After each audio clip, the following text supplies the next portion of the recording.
Hello जी दोस्तों, कैसे हैं आप स्टूडेंट? सभी का स्वागत है एक बार फिर अकाउंटिंग गुरुजी में। मेरा नाम है गौरव। मैं पिछले 13 साल से एज ए करियर एक्सपर्ट आप सबको गाइड कर रहा हूं। आपको अकाउंट्स की टीचिंग यहां पर प्रोवाइड की जाती है। चैनल पर नए हैं तो फॉर्मेलिटी के लिए चैनल को सब्सक्राइब कर ले, बेल आइकन प्रेस कर ले, जिससे कि अपकमिंग वीडियो का नोटिफिकेशन आपको सबसे पहले मिल सके। दोस्तों, अगर मैं बात करूँ आप सबके लिए, तो आज हम बताने वाले हैं कि बीकॉम के बाद बैंक मैनेजर कैसे बन सकते हैं। बहुत सारे लोगों के मन में होगा ये जानना कि बैंक में मैनेजर कैसे बनते हैं, क्या उसके लिए एग्जाम्स होता है, क्या फॉर्मेलिटीज़ होती हैं, क्या एलिजिबिलिटीज़ होती हैं, कौन कौन एलिजिबल होता है। अगर मैं प्राइवेट बैंक के बारे में बताऊंगा और गवर्नमेंट बैंक के बारे में बताऊंगा तो वीडियो बहुत ज़्यादा खास होने वाली है। वीडियो को लास्ट तक देखते रहिए। दोस्तों, सबसे पहले बात करेंगे बैंक में कौन कौन सी पोस्ट होती है। मैं एक पोस्ट के बारे में आपको डिटेल में बताऊंगा, तो चीज़ों को ध्यान से समझते रहना, ठीक है। अगर मैं एक गवर्नमेंट बैंक की बात करूँ, सबसे पहले मैं एक गवर्नमेंट बैंक की बात करते हैं। अगर मैं एक गवर्नमेंट बैंक की बात करूं तो एक गवर्नमेंट बैंक में, चाहे वो आपका एसबीआई बैंक हो, चाहे आपका बैंक ऑफ बड़ौदा, पीएनबी, मतलब आपको पता है कि अलग अलग बैंक्स होते हैं, ठीक है। और सब बैंक, सबसे ऊपर होता है आरबीआई, जो अपना रिक्रूटमेंट अलग अलग करता है। वहाँ पे बहुत सारी पोस्ट होती हैं।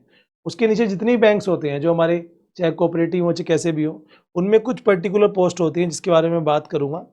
जिसमें नंबर 1 पर जो आती है गाइस, मैं ऊपर से चलूंगा, तो ये होता है मैनेजर। अब इस मैनेजर के भी डिवीजन होते हैं, अगर आपको पता है। जनरल मैनेजर होता है, ब्रांच मैनेजर होता है, डिप्टी मैनेजर होता है, ठीक है ना, ये होते हैं। उसके नीचे होते हैं स्पेशलाइजेशन ऑफिसर, जिसे हम कहते हैं एसओ, जिसमें इसके लिए आपको एलएलबी करनी होती है। एमबीए होल्डर जो होते हैं, सीए जो होते हैं, ठीक है ना, ये लोग हायर किए जाते हैं। उसके नीचे आते हैं आपके पीओ, जिसे हम प्रोबेशनरी ऑफिसर कहते हैं, और उसके नीचे आते हैं आपके क्लर्क। अब आप बात करेंगे कि सर मैनेजर कैसे बनेंगे, ठीक है। ये मैं बात कर रहा हूं गवर्नमेंट बैंक की। तो एक चीज मैं आपको फैक्ट बताता हूं, क्लियरिटी बताता हूं। बैंक में जॉब के लिए मैनेजर की एक ऐसी पोस्ट होती है जो बहुत ज्यादा रेस्पेक्टिव होती है, वो बहुत ज्यादा रिस्पॉन्सिबिलिटी वाली होती है। यानी कि ये समझिए, बैंक में सारे डिसीजंस मैनेजर तक पहुंचकर लिए जाते हैं। तो किसी भी पर्टिकुलर संस्थान में, खासकर वो गवर्नमेंट संस्थान हो, तो वहाँ पे जो सबसे बड़ा सीनियर ऑफिसर होता है, उसको कभी भी डायरेक्ट रिक्रूट नहीं किया जाता। यानी कि उसको कभी भी मार्केट से एग्जाम देकर हायर नहीं किया जाता। क्यों नहीं किया जाता? क्योंकि भाई वो एडमिनिस्ट्रेशन चलाएगा, उसमें उसने कोई गलती कर दी तो नुकसान हजारों लोगों का हो जाएगा। अब आप कहोगे सर आईएएस ऑफिसर भी तो डायरेक्ट रिक्रूट किए जाते हैं, लेकिन उनको पहले ट्रेनिंग दी जाती है, और उनको भी किसी बड़े पद पर नहीं भेजा जाता। उनको पहले छोटे पद पर भेजा जाता है, जैसे डीएम बना दिया, ये बना दिया, वो बना दिया। उसके बाद उन्हें किसी पर्टिकुलर डिपार्टमेंट का देखना होगा, जैसे आईबी हो गया, है ना, या फॉरेन, जो आपका हमारा हर जगह हमारी एम्बेसी होती है, वहाँ के बना देते हैं।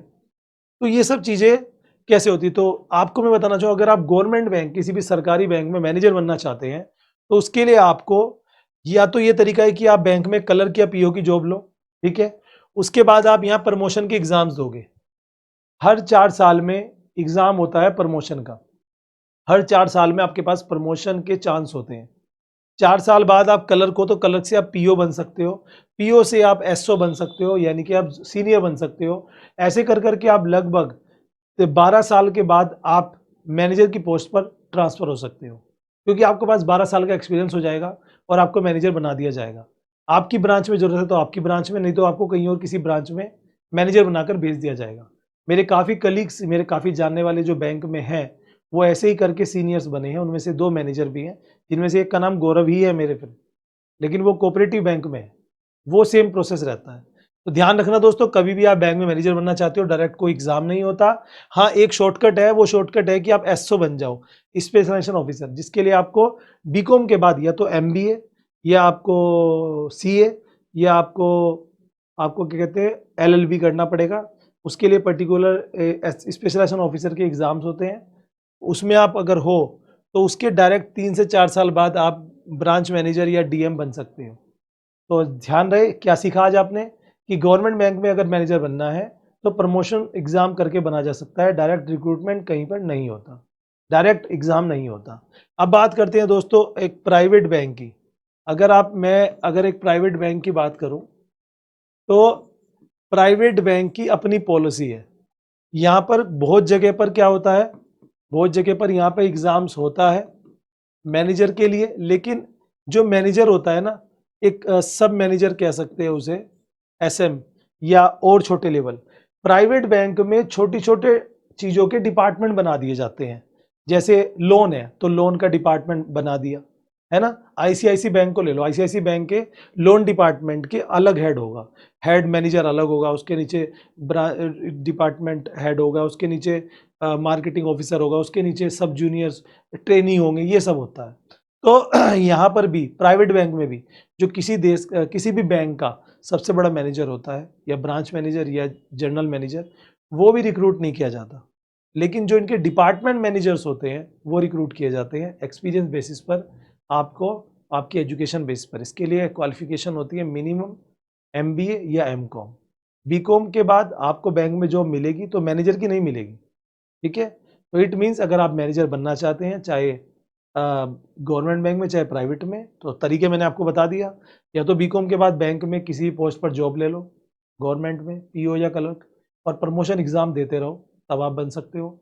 या फिर आप बीकॉम के बाद एमबीए, एमसीए, या फिर आपका क्या कहते हैं एलएलबी या सीए, ये सब करो, तो आपको डायरेक्ट एक सीनियर पोस्ट पर बैंक में जॉब मिल सकती है।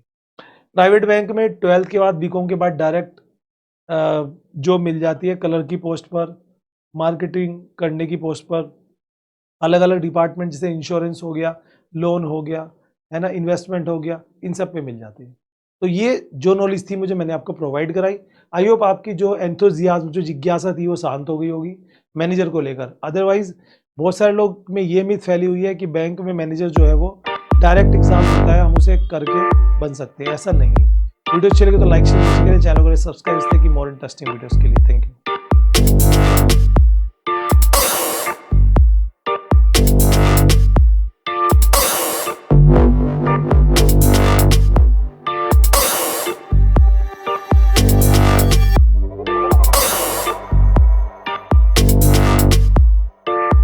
Thank you.